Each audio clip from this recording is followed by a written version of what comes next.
Hello, ladies and gentlemen. Welcome to the first 11 Grounded Football, the first ever Tottenham episode. More like a therapy session for the Tottenham fans. I've got Carl from Coys.com podcast. Are you all right, mate? Yeah, how you doing, Ryan? You okay, mate? Yeah, I'm better now. Well, it might be a different story come Sunday. yeah. I think like I say, it will give us a. You couldn't ask for a tougher start, but then sometimes those games coming early can be a good thing, I guess, before those teams get in their stride. But I think it will give us a marker of where the season could be going, couldn't it? Yeah, exactly. We've got Alan as well, my partner in crime, always on the streams with me. All right, mate? Yeah, not too bad. Not looking forward to this season, but we'll just take it one game at a time and hopefully we improve and get the people in we need. But it's going to be a long season for Spurs, I think. Yeah, and before we jump straight into the questions for these guys, the hard-hitting questions that I'm sure will make their weekends beautiful. Don't forget to subscribe to the First 11 on YouTube, Twitch, Facebook, everywhere now. Brilliant shows all over, apart from one. There's an Arsenal show, but we won't say any more about that one. But we'll carry on. Right, Carl, I'm going to come to you first on the Harry Kane saga, this whole summer's worth of Harry Kane from the end of last season through the Euros to now. If you was Lever, if you was Nuno, what would you do with him?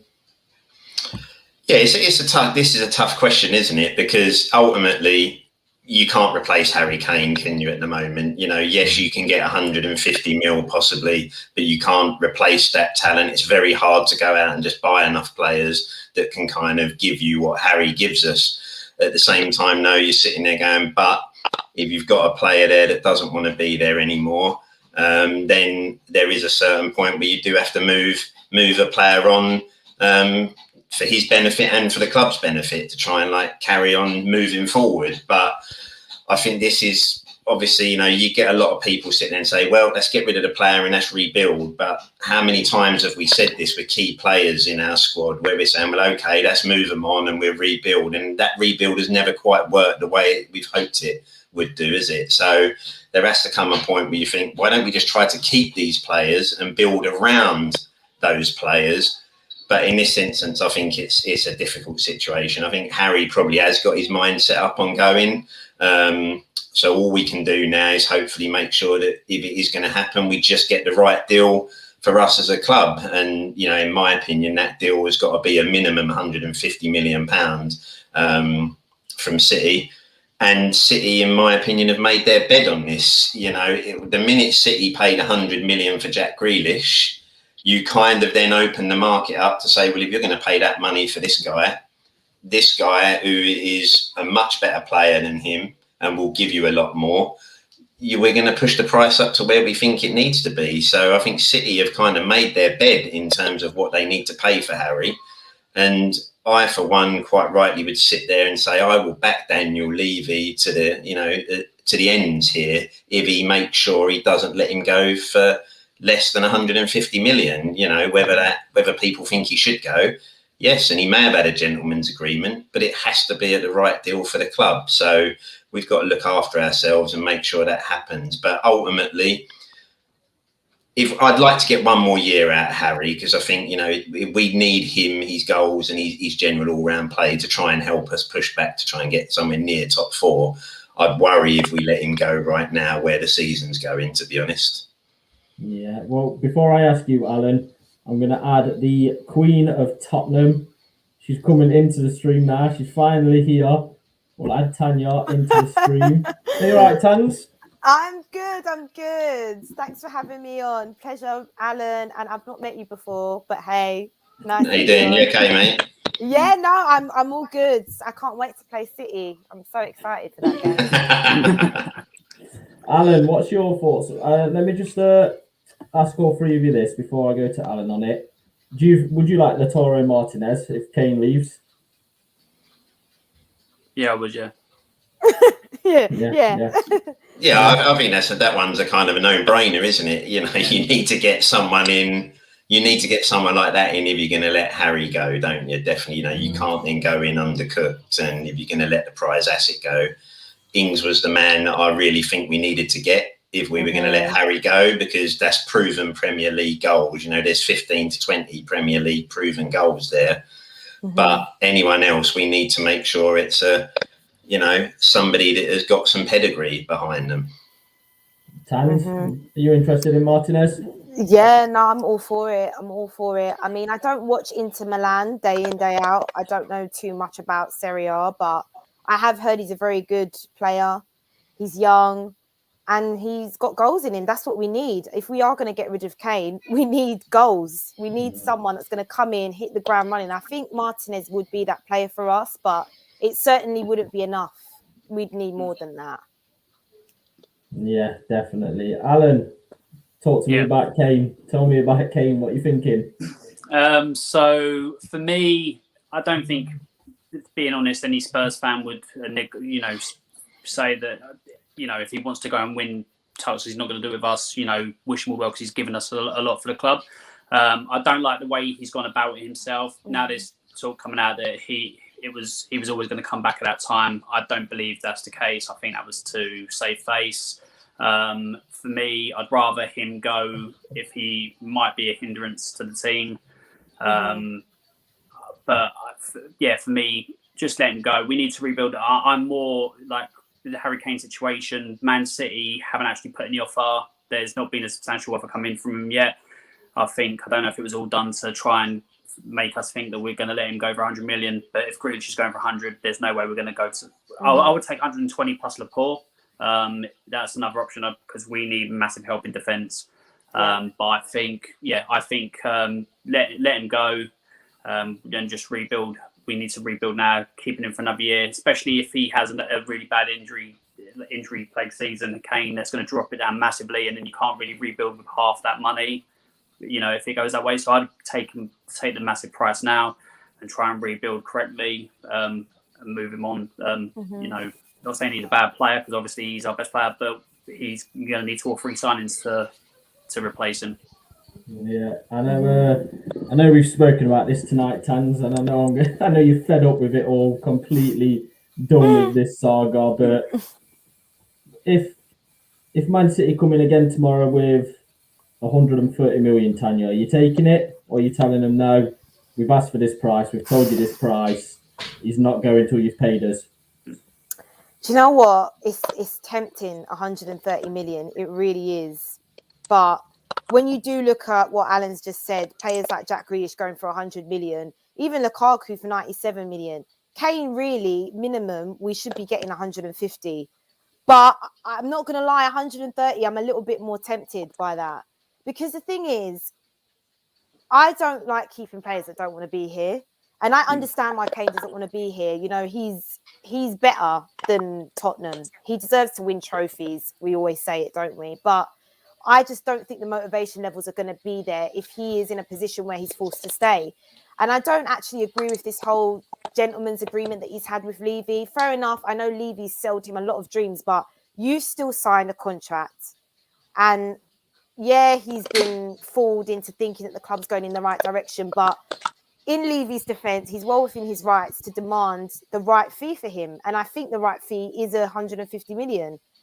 But 130 is tempting, but I don't know. I don't know if we should accept that, to be honest, because Toby was saying it on Twitter, tapping Tobes, big him up. We shouldn't settle because Kane is a massive player for us. Like, people don't realise, he's our creator. He's our goal scorer. He's everything. He is how we play. Like, if we don't have him in the team, he's what makes everything work. So the minute he's gone, we need to get a big fee that comes in so we can get the right players in and play a different way without him, because it is going to be a massive, massive loss for us. So, yeah, it's a difficult one. I'm drained from it all. And I think it is probably best that he leaves, but he will probably end up staying because I just know how Daniel Levy works. And I don't see City offering us what we want. I don't, personally.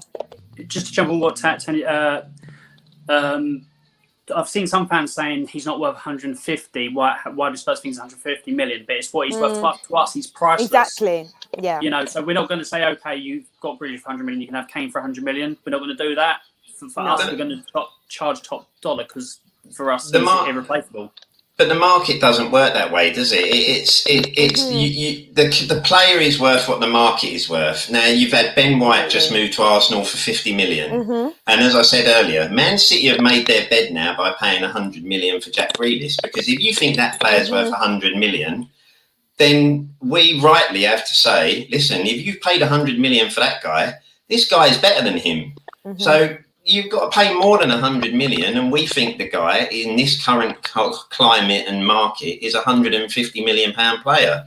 And if you want him, that's what it is, because he's under contract. If you don't want to stump up the money, we'll keep. Let's face it, we're in no rush to get rid of one of the best strikers in world football. What team wants to lose the world's best striker? So we're happily keep him. But we're not going to let him go cheap just because you're Man City and you want to try and bully someone into selling a player that you want and maybe wants to go. You've got to play hardball on this one. Well, look at the replacement I'll ask you about coming in. Obviously, Dusan Vlahovic at Fiorentina. He's had one good season, and to sign him, it would cost us 60 million. Yeah. 60 million euros to sign him. So that's what Fiorentina see him as. They see him as their main striker. That's his price tag. He's got the release clause. Now, if we were to sell Kane, would you be happy with a Vittorio Martinez Vlahovic partnership up front, or do you think it's going to take more than those two to replace what Kane gives us, Alan? I think you need both. I don't think you can go for one, especially considering we haven't actually got a backup striker anyway. So for me, you've got to have both, and I think they both work. Martinez will work better with a strike partner. He worked well with Lukaku, but the Vlahovic from Fiorentina, I think from what I've seen of him, he looks good. He looks like not in Kane's league, but he's good with both feet and he's powerful. He's got good with his head. So for me, I'll take both of them. I think that's the only way you can replace Kane is to go for both of them rather than just one or the other. But this is Spurs, so I don't think we'll get either, to be fair. Yeah. Before I go on to Tanya about this, there was no promised tears. Prime thought there was going to be tears. Prime always wants tears when it comes to Tottenham. There's no tears. Prime, give it at least till Christmas. At least let us get till Christmas. I said, go on, Tans.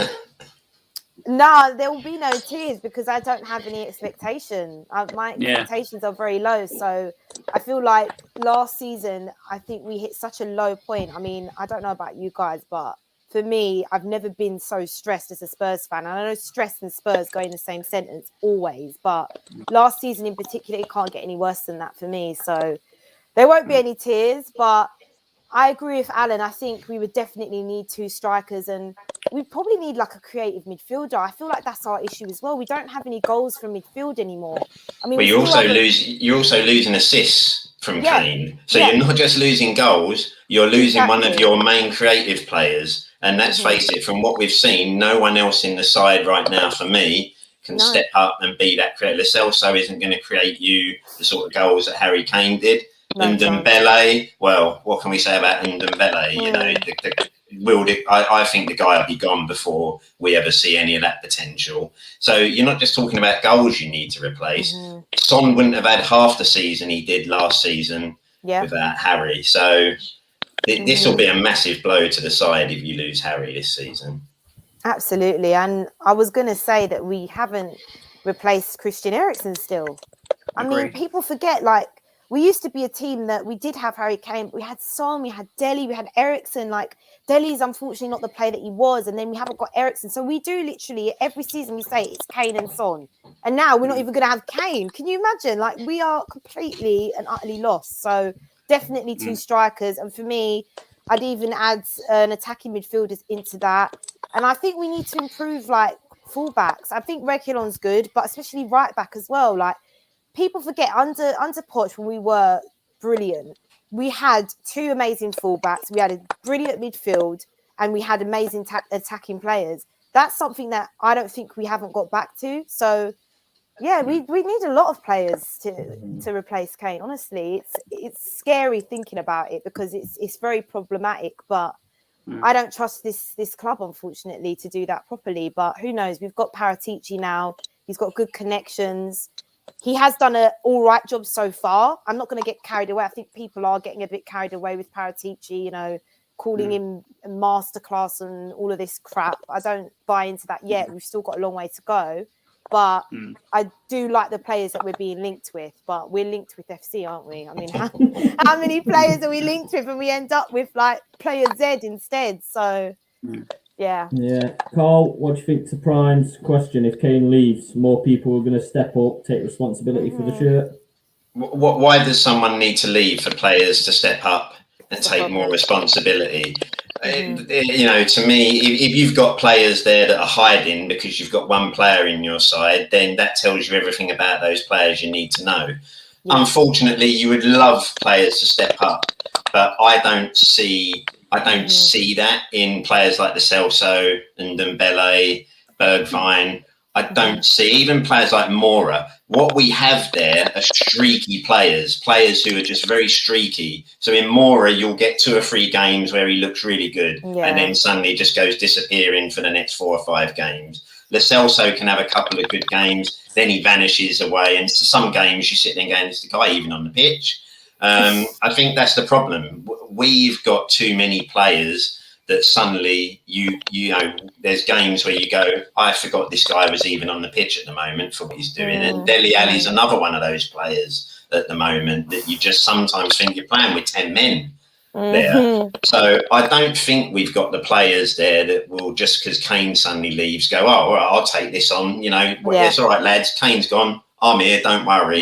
Because, like I say, do that before the guy's gone, because then that guy might not have wanted to leave because you're in the top 4, you're playing Champions League football. So, unfortunately, you'd love to see it. I just don't think the quality is there in those players. 100%. I'd agree with that one. Oh, I think you're mute, Ryan. Yeah, don't worry. New laptop is on order. Buttons are clicked. We'll start again. Right, we're not talking about Kane now. It's been frustrating for months now, like since his ridiculous Gary Neville interview that he did. So obviously incomings, we've got Christian Romero. We all know how massive it is to improve that centre back. I know Tanya is mad. Like, she loves Dyer and Sanchez as a pair. She loves seeing those two start for Spurs. Just like we've got Rachel here saying, best that partnership in the league. Alan, if obviously we still need one more centre back to come in with Romero. Who's top of your shopping list to come in? Obviously, Milenkovic is linked again because his talks with West Ham have broke down. Is there anyone else? Obviously, Inter Milan, whether they're in financial difficulty or not, do you go back into Skriniar? Do you go Milenkovic? Do you have Tomiyasu there? Who are you going for? I think we need more than just one. I think we needed about 3 or 4 to start the season, like in defence. That's me being honest. I'm not Romero. I'm hyped about because he's the name, and a quality defender to come in. I just hope he adapts. But to Tomiyasu, Torres has obviously said no to us, which is a bit of a blow because I think he's a good defender. I don't think that will ever happen. I think that's just never going to happen. Is it Milenkovic? I think it's him who's going to probably come in as well, to Tomiyasu. But we need many more players in defence. That, for me, should have been the first, get 3 or 4 in before the start of the season. Because we're going into the start of the season with probably Romero, who's going to be the person that starts for us. And when we needed about 6 or 7, to revamp the team. So we're starting the season with one hand tied behind our back, and I'm not happy with that. Although Romero is a good player, Brian Hill is one for the future and one to come along in the next couple and a backup keeper. But for me, it's going to be a very slow start because we've not got the people in we needed early enough. It takes us 9 to 10 weeks to do a deal, whereas other teams come in and go, here you go. A week or 2 later, they've got the players they needed. So it's stressful being a Spurs fan. People don't understand the stuff we go through as Spurs fans. It's literally torture. I wonder what I've done wrong in the previous life to put up with this. Honestly, I completely agree with you. And the thing is, Oh, go on. Sorry, Alan. Sorry. Yeah, just Romero's the defender. I'm looking forward to him, seeing how he adapts. If he adapts well to the Premier League, I think we've got a star on our hands there. But yeah, only time will tell. Yeah, I mean, I want to be excited about Moreira, and I am. I think we don't realise how much of a masterclass Paratici's pulled there getting Romero in, because I've not seen him play, I'll be honest, but from what I've heard, a lot of people have said he's very highly rated, one of the top defenders in Serie A. I couldn't believe our luck that we were even linked with him, let alone signing him. So I think it's a top signing. But the big but is Dyer and Sanchez are still here. And I don't understand why.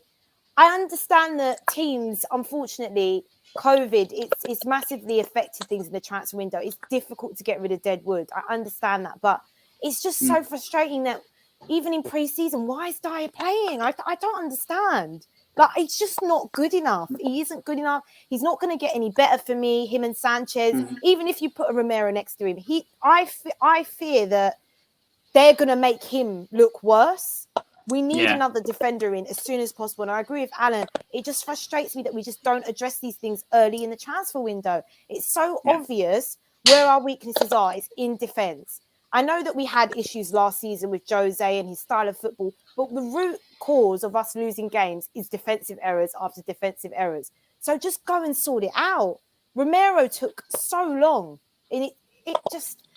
Oh, God, I agree with Alan. Like, it's just so stressful being a Tottenham fan, but I am really happy that we've got Romero in. I don't think he's going to be available for this game. I could be wrong, but... It's touch and go. Touch and go. It's a good signing, and I do think he'll improve us, but more needs to be done. Like, even Brian Hill, I think he's a good signing as well, from what I've heard. There you go. Eric Dyer. Brian Gill's a good signing, but again, do we need it? I just don't think it was an area that we needed as such, but I'm happy either way. Apparently he's a really good young up-and-coming Spanish player, highly rated. But I did want us to be a bit further ahead, I'll be honest, in terms of players coming in, players going out. Still got Sissoko, Winks. Yeah. Why? But it's difficult. It's difficult to get rid of them, because who is going to want Sissoko? Who is going to want Winks? But it looks like Sissoko's going AC Milan. Or oh, really? No, but that's what I saw like a couple of days ago. But no one was interested in when he was offered that. Everyone was like, no thanks. It's also difficult when you got a chairman who still wants to try and get top dollar for those players. That's the problem. Unfortunately, when you're coming to cutting squads and you're looking for deadwood, unfortunately, you need to take a hit. And you need to sit there and say, listen, 100%. We're going to have to accept we need to take a hit here. So Levy is probably still trying to ask for 30 million for Sissoko. Ridiculous. And teams are going, listen, this is a bloke that can't get in your side right now and hasn't been playing well for X years. Just take the hit. Get 10, 15 million for him, just 10 even. But get that money and get those wages off the book as well. And then you give yourself some room to play with. Yes, he's going to cost you some money, but I'm sure Daniel's probably, like I say, I bet you he's trying to he's probably asking for more than what he brought Sissoko for in the first place to get rid of him. Yep. And that's why we never shift deadwood, because we're just asking for too much money. And especially when you consider what we offer for players, you have to think, it's funny, isn't it? We'll always offer undervalue for players, but then we still want to try and get ultimate value for players that we don't want no more. The cheek of it, isn't it? It's so true. That's the problem. That's why we can't move players on. I completely agree. Stop overvaluing these players. Like, you have to look at his age as well. How old is Sissoko now? Is he nearly 34? He's 32, 33. I don't know, but he's just not. He's not worth 30 million. Who would 30 million? Yeah, 5 or 10 mil is what he'll go for anywhere between them two, I reckon. Yeah. Only Daniel Levy would pay 30 million for Moussa Sissoko of all players. And isn't it in that same window we were going to go for Wijnaldum, and we got Sissoko instead? Wijnaldum was going for the same price, and we picked Sissoko. Yeah, we paid the 30 million for Sissoko over the 35 for Mane as well. Yeah, so that's it. Yeah, it's. This is just, like I say, it's just a life of a Tottenham fan. But obviously, Tanya, I know you've got to go soon, but I do. Yeah, sorry, boys. I'll just ask you before I ask the lads. Ndombele. Mm-hmm. What's going on? We've spent all this money, and we know he's got the quality. We all know he's got the talent to play, but we just haven't seen him yet. I don't know. Tell me, Tanya, what's happening with him? I don't know, Ryan. I've seen all of these reports. It's speculation, of course, but if it is true, I think the one that concerned me the most was the article that said that he was a bit upset that Sissoko and Aurier are potentially going to leave. That annoys me because I just think it's not Friendship FC. This is Tottenham FC. Yeah. You're not here to just make friends. It's not about that. I'm sorry. You're the highest paid player at the club. I'm pretty sure he gets 200k a week, exactly like Kane. He's our record signing. You pull your socks up and just get on with it. I understand that, you know, he's come from another country, and Sissoko and Aurier, they can speak the same language and whatnot, and they've got this like brother relationship. But I don't like that mentality from him. It's very, very disappointing. And I'm hearing that he's overweight, but then I'm looking at Aurier's Instagram story and he looks really slim. So that's not adding up. Is it just all negative speculation? I don't know. But Ndombele is a difficult one because I think we all know he's got the ability. I would say he is the best midfielder at the club. When he is on that pitch and he has these moments, he looks unplayable at times, but it's not enough. I can't sit here and say, has he dominated a midfield for a full 90-minute game? And I know you can't say that a lot about players, but I genuinely thought he was going to be that Dembele type of player, but we've just not seen it enough from him, and it's frustrating, but I can sympathise with him in some ways. Ryan Mason wasn't playing him towards the end of the season, which annoyed me because I was thinking, why are you not playing him? Jose had issues with him in the beginning, but then he sorted that out and he was playing well. Poch got the sack. So he hasn't really settled, but you have to think 4 managers now, and it's not quite worked out for him for whatever reason. So we do need to turn to the player. He has to take some accountability, but I don't know. I'm hearing that Nuno isn't the type of manager to keep players that aren't willing to put the work in. And I like managers like that, to be honest with you. I think if you aren't going to pull your socks up, I don't care who you are, you know, you're here to do a job. And if he's not doing that, Detective Tan, if he's not doing that, then I don't know. It's frustrating, but I just hope that he can get motivated and he gets in the gym and loses some weight and gets on the pitch, because I want to see him play. But I do have to question his mentality. I'll be honest. I sometimes watch him and I think, does he really want to be here? But then we could say, I think it's the way he plays. It sometimes looks like he's not interested. I don't know. But I just hope, as I say, that he does hit the ground running, because I really like him. I think he's a great, great player. And it's disappointing if it doesn't work out for him at Spurs. Yeah. I want it to work out for him. Massively. Like I say, he's talented. We know he's got it. He's still a young lad. Mm-hmm. There's a lot to learn. I know I don't personally know, but obviously coming to a different country, it's going to be difficult for him. Carl, just had a baby as well. I forgot to mention that. Yeah. And then his missus, See, for me, do you know the thing that I find really worrying was the Arsenal game? Because when you've got a manager that comes out and says, I don't think his fitness is quite there and this wasn't the right game, it's a bit like, this is a pre-season game. The whole point of pre-season fixtures is for fitness. So the fitness was no excuse, because the whole point was this is the whole reason for what you're doing here is get a guy on and give him 20 minutes, half hour to get that fitness. I think unfortunately there's just there's a personality problem there with the guy. And as Tanya said, you know, you've got 4 managers now who've been there, have had issues with him. They don't trust him. There's obviously a work ethic problem that they all think is missing from the guy. You could question the scouting, because part of it is, well, yes, the guy's got ability, but what's he like outside of football? Is he driven? Does he fit in with what we're trying to achieve? And by looks of it, unfortunately, we've just paid a lot of money for a guy where I don't think it's going to happen for us. I've no doubt we could be looking back here in a year's time or so saying, we had this guy. This is the player we thought we were getting. It might just be, unfortunately, that he needs to make a move, and It's not going to work out here for him. But those are the worrying things for me. When a manager is questioning a guy's mental state and when to bring him into the squad and that, and he's one of your big players, you'd think that's a given. Just get him back. As soon as he's ready, let's get him back in. So if Nuno's not prepared to take a risk on him, then I think that tells you everything in pre-season. There's no risk to be taken in pre-season.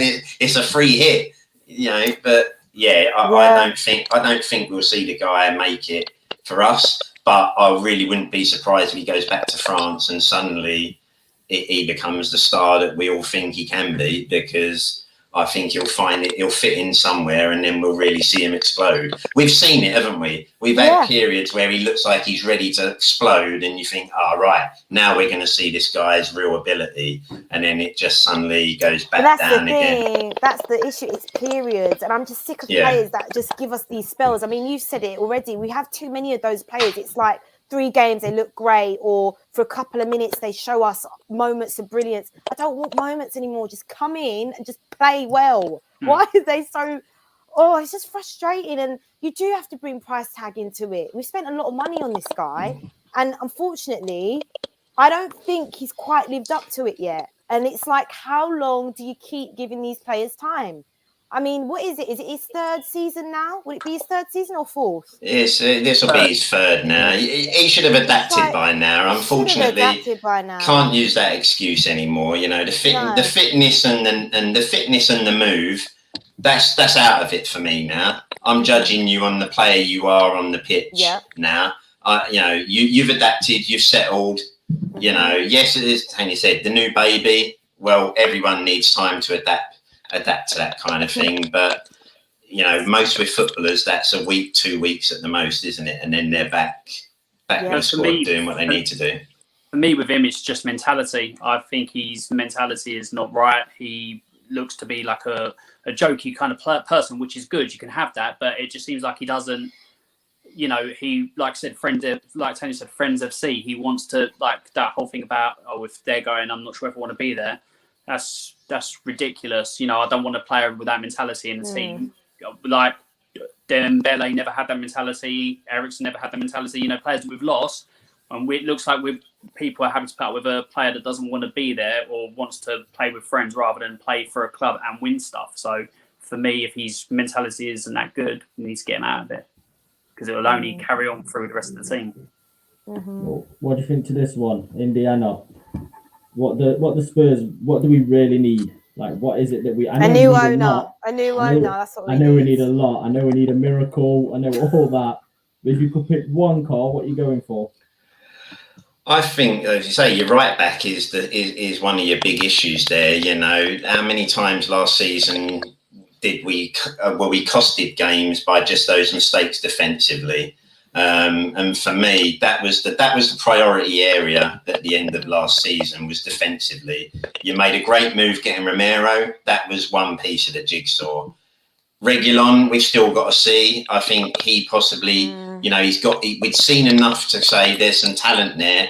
So, okay, we can stick with that. You've got Sessegnon back. So, okay.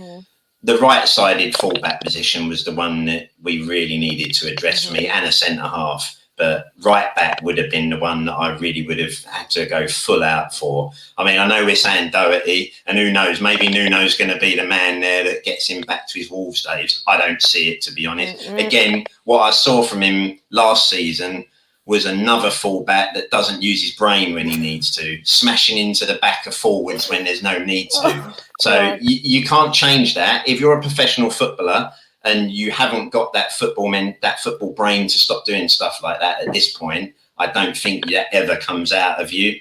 Then right back would have been the one I would have really been looking at. Because I think, for me, centre-halves, although we need another one, I would like to see Tanganga given a real run next to Romero at some point, because I think Tanganga is somebody that I think looks the real deal from what I've seen, and he could step in there with Romero, but right back was the one.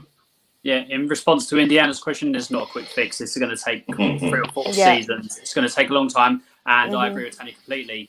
New owners, Daniel Levy to go. Just so disjointed, this club. It's unreal. It really is. Yeah. No, I agree with what both of you have said. I think right back is an issue for me, just because Aurier, he's wanted to leave now for the past 2 seasons. And I know maybe we are a bit harsh on Aurier because he did have a good start to the season, but we know with Aurier, he's rash. He can give away a penalty. I mean, Jose Mourinho said it in the documentary, penalty. Like, you just know that at some point he's going to make a mistake that's going to cost us. And I don't want players like that at the club. And then Doherty, for me, I've seen enough. I'm sorry. I think he's been that bad. I do not want to ever see him play again. But he's an Arsenal agent, isn't he? Let's be honest. Well, I mean, he's so slow, and even trying to whip crosses in, he's terrible. So I think right back is actually, that needs to be quite urgent for us. But again, I think midfield is a problem. I do. I just think we haven't found a midfield trio that's worked. We've tried Hojbjerg and Ndombele Lo Celso. That was a midfield three I wanted to see all season.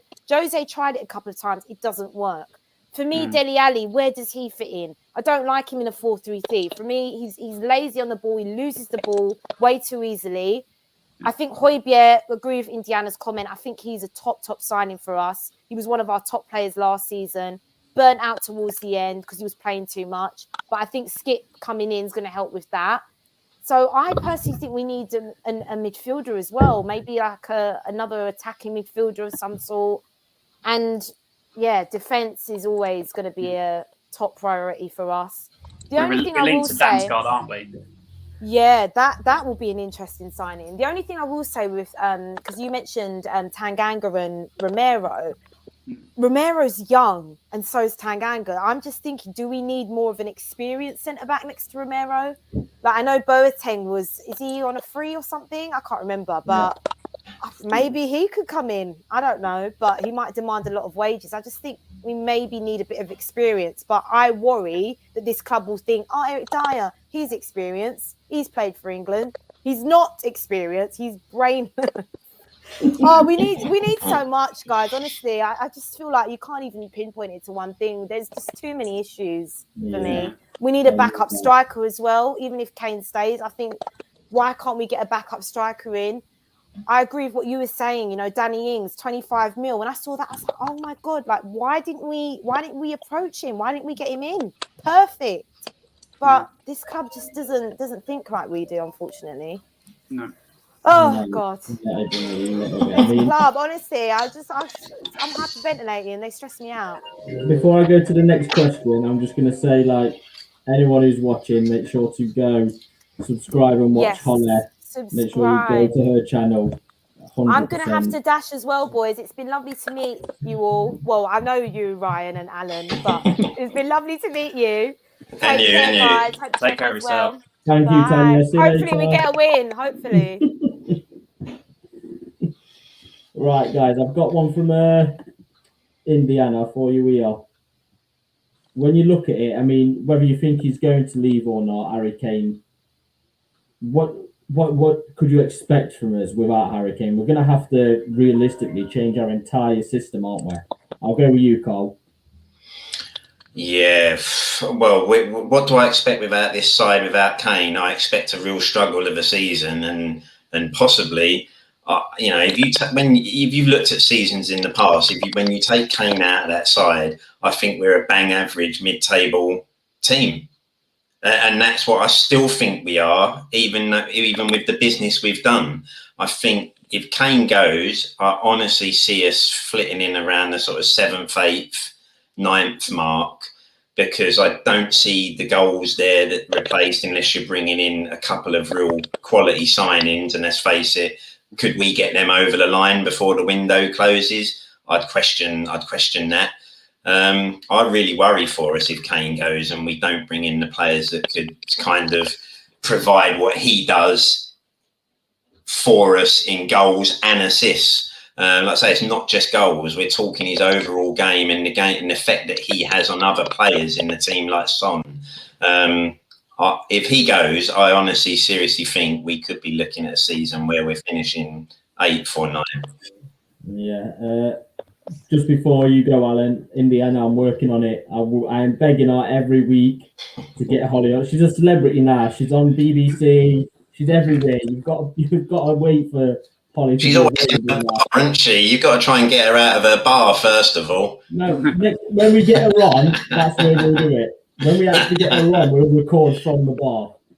So that's where we'll go. But Alan, what about you? What are you thinking about the how we will actually go forward without Harry Kane, especially if it's the sort of thing Tottenham do, where it's a deadline day move and we've had no time to get anyone in, and then we're going up until January at least without a star. We've got Son, but his game to Harry Kane is completely different. So how do we go about playing without Kane? So to start with, Pete, I've heard people on a lot of like space and stuff like that say about Son being a number 9. He's not a number 9. He's never going to be a number 9. So that for people that believe that just need to stop talking about it, because he plays better off the wing. Harry Kane, without Harry Kane, if we sign no one, anywhere between 10 and 14 for me, because Harry Kane does so much up front. He drops and he covers for what Eriksen used to do, because no one else has stepped up. So that previous question about stepping up, no one else has done that. So Harry Kane's done that. So you need at least, like I said, 2, maybe even 3 players to cover him in that position.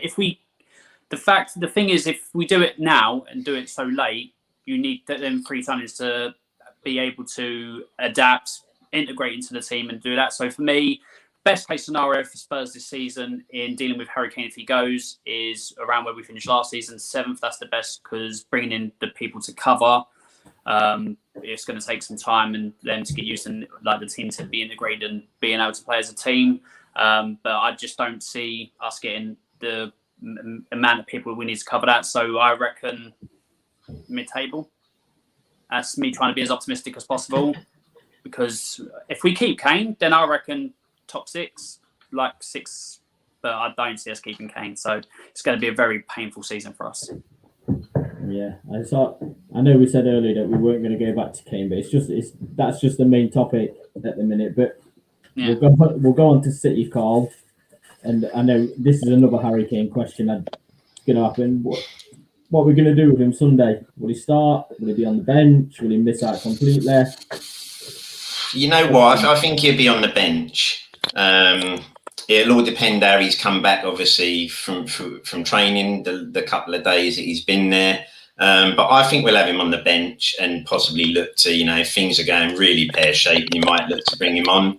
If we're doing okay in the game and it's, and we're having one of those games against City like we have recently where things are going okay, then I don't think he comes off the bench. But I think he'll be on the bench, but he'll only get brought on if things are looking really bad. And even then, you could sit there and go, if the game's going, if we're on the end of one of them first day thumpings, the atmosphere will turn toxic pretty quickly. And I don't then think Nuno would introduce Kane into that, because then you've got a chance that the crowd also turn on Harry. And if there isn't a deal to be had, you don't want the player then being disgruntled by the fact the fan base has turned on him from that first game. So, yeah, I think he starts on the bench for me. Yeah, what do you think to this, Alan, from Indiana? There's so many, there's so much you can think about, whether he starts, whether he's on the bench, whether he's not there at all. Every Tottenham fan's going to feel a different way. Yeah. With all 3 scenarios. So what do you think? I don't think he'll start. I think the only way he's coming on is like close to the end to say goodbye. I believe that's what's going to happen. I don't want that. If he's going and he's not going to be using the game, I don't want him to be used at all. Just keep him on the bench, or don't even have him in there. If he's starting, then I would expect him. If he's starting the full game, I would expect him to be staying. But I don't see that. I think he's going to be used as a sub. But I don't want to see him just come on to have for a couple of minutes to have an applaud. I want him to, if he comes on, to actually, give a decent performance. But it's one of them things you don't know what's going to happen, because, there's so many different reports of what's going on. It's I don't know. If he's not going to go, if he's going to go, I don't want him to play. It's the easy answer for that. Yeah. Well, Carl, how do you expect us to line up? How do you expect us to look under Nuno? Obviously, it's his first competitive game as manager. How do you think we're going to set up for the City game? I think he starts the side that started the Arsenal fixture. In the sense that you'll have Hugo in goal. I think then you go the back 4. If Tanganga's Knox there, I think he starts on the right. And I think Romero will start, and I think it will be him alongside Sanchez, with obviously Reguilon as fullback. And then I think the rest of the side just picks itself around that at the moment because, with Kane not being there, I think, the way you've played the rest of the season, that's how he'll start the season to see what comes from that. There were good points in that Arsenal game. I don't read nothing into pre-season because, we've been there before, haven't we? Remember, we beat Roma 5-0 just before the season started and everyone thought the title was on. And then it was 2 points from our first 8 games, wasn't it? But there were a few glimpses there in that Chelsea game and Arsenal game that made you think, well, okay, there's a little something there that might be coming together. And I don't see Nuno changing from that, to be honest. I think he'll stick with that side. Alan, is that the same for you, mate? Yeah, pretty much. The back four, I'd want to say, I want Romero to play, but if he doesn't, then unfortunately that means we've got Dyer and Sanchez at the back, which is just awful, let's be honest. I'd rather see Tanganga as right back, Reguilon as left back, Lloris as the keeper, and then, I don't know, and then Belle's not going to play, so for me it would be, I think, the same midfield that played in the friendly, and then the same up front. So, but you're starting a new season with a lot of problem areas that hasn't been filled. So, from what I read, maybe De Bruyne and Foden won't be playing, but even the other rest who are there for Man City will still take us apart because we haven't addressed the defence, which is the main problem. Yeah, it's. I don't even dare asking your predictions for the game. I don't get it. I don't want to ask, but Charlotte, thank you very much. Nice to see you here in the comments. Carl, just give me a prediction. I don't know whether you're going to put me out on misery. What do you see? What do you see from this game? Do you see something different than the rest of us see? Do you see us nicking something, or do you just see a City onslaught? I think your only hope here is first game of the season. And like I say, all sides given the Euros are getting players back in dribs and drabs. And no one's going to hit the ground running in the first couple of weeks. So your only hope here is you've drawn a side like that in the first game of the season where they still might be a little bit dysfunctional. We saw that in the Community Shield the other week, that they weren't fully at it. You've got to hope that's the same case this weekend. If this game was 3 or 4 weeks into the season, I'd be dreading a 3-4-0 job. But I just think first game, we could catch them a little bit disjointed and uneven. I think a 2-1 to City, unfortunately, but I think you'd look back on it and go, well, actually, that it could have been a lot worse than that. But I think we'll give them a game, but then there'll be spells. There's going to be a lot of the time without the ball, and you're going to be working hard like we normally do. And you just got to hope you can catch, like we have done in previous games, where Son can catch them cold at certain points, and then you defend well. But I think we'll just come unstuck 2-1. But it won't be as bad as it could have been if we get City 3-4 weeks into the season. Yeah, Alan, I mean, as well as your prediction for the game, obviously Indiana's asked the pressure that's going to be on Son without Kane there. I mean, obviously he's done it before, but it's not the same pressure because if Kane leaves, before Son's had it to where Kane's injured. Kane's always coming back. Yeah. How is he going to cope if Kane does actually leave? He takes on the mantle of being the main man at Tottenham. Do you think he'll handle it? And obviously your prediction for the City game. I think he'll handle it in the fact that, like, if Kane leaves, he'll be the top. I think he won't worry about that. I don't think he'll hit the heights he did with Kane because they were, great partnership. I think you'll see the best of him when somebody else comes in, like to help him out. For my prediction, a couple of years ago, we played Man City at White Hart Lane, and we were like really well set as a team. And I remember they had bought quite a few people with their money, and we hammered them that day, but they drew 0-0. We drew 0-0 with them. I hope for a similar thing like that, because I just think they're going to hammer us. I'm hoping to get a draw. I think it's going to be about a 3-0 Man City, in my honest opinion. And it's just me being honest. I don't see where we're going to especially with that defence. If Romero's not in there to, but then chucking him in first game against Man City, it's a bit of a pressure situation for himself. So I just think it's going to be a tough game. Yeah. What do you think, Carl, about the fans being back in full attendance? Obviously, it's got to make some sort of difference, surely. First game back in full attendance, at least, in 18 months back in the Tottenham Hotspur Stadium. It's got to make a big difference for the players. I think so, because I mean, the one good thing you'd like to hope is that there's a bit of a carnival atmosphere there, because, as you say, most people would have been dying to get back into a ground to watch a game. So I'd like to think that the crowd will be on it, because first game back, big game as well. So I'd like to think that stadium will be rocking at certain points. And as you say, at least that then might also kind of be a little factor in how the game pans out.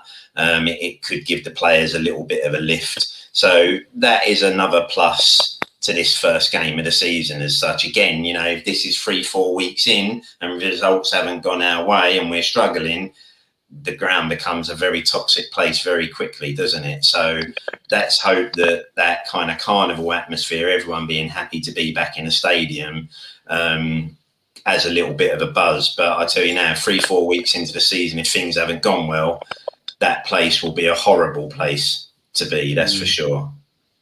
Alan, what do you think? How do you think Daniel Levy's going to find it with a full attendance again? Obviously, there's been some.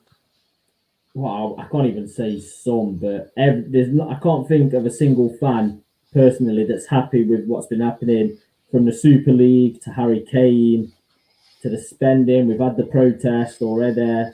How do you think it's going to be for him in that stadium? He's not going to care. He won't care at all. For him, having fans back in the stadium just means more money coming into the club, more revenue. That's what he's there to do. He won't care about that. I hope the fans get on his back as much as possible, because it's what he deserves. Because of with that letter to fans after all that happened, basically saying that we've been in Europe, 13 of the last 14 seasons. He sees that as an achievement. Us fans don't. We want to be winning trophies. Being in the league, being in Europe 13 out of 14 seasons isn't. So I hope fans get on his back. I hope it has an effect that Daniel Levy doesn't care. As long as that stadium's generating money, with everything coming up with the boxing and all that, that's all he cares about. It's the bottom line. That's all he's ever cared about, when being in charge of Spurs or being that chairman role, and that's all he'll continue to do.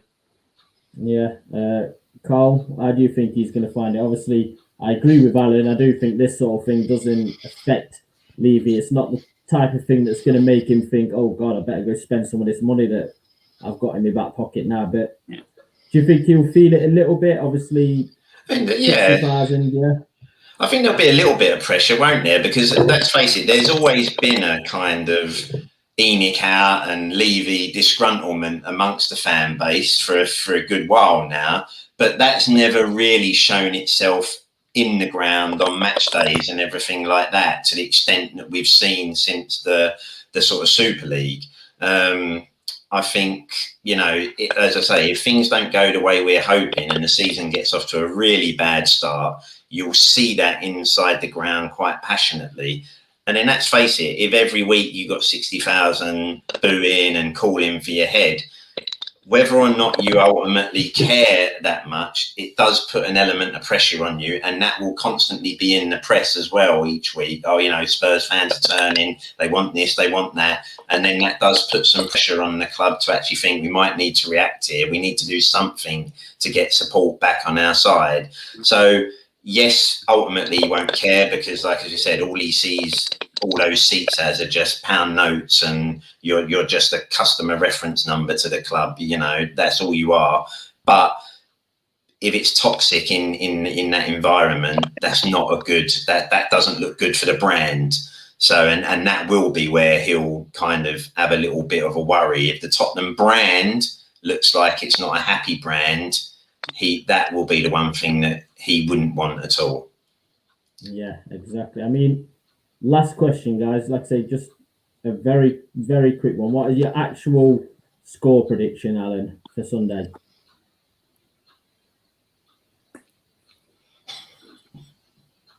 Optimistic, 0-0, 1-0. Realistic, 3-0 City. Carl? 2-1, I think, for it. I think, like I say, first game, I think it's slightly disjointed, but I still think they have too much for us on the day, but 2-1. Yeah, me personally, I think we'll lose 4-2.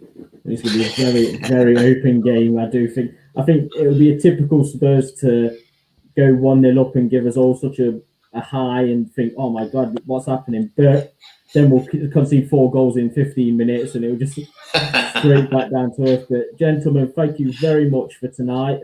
Carl, do you want to let the viewers know where they can find you?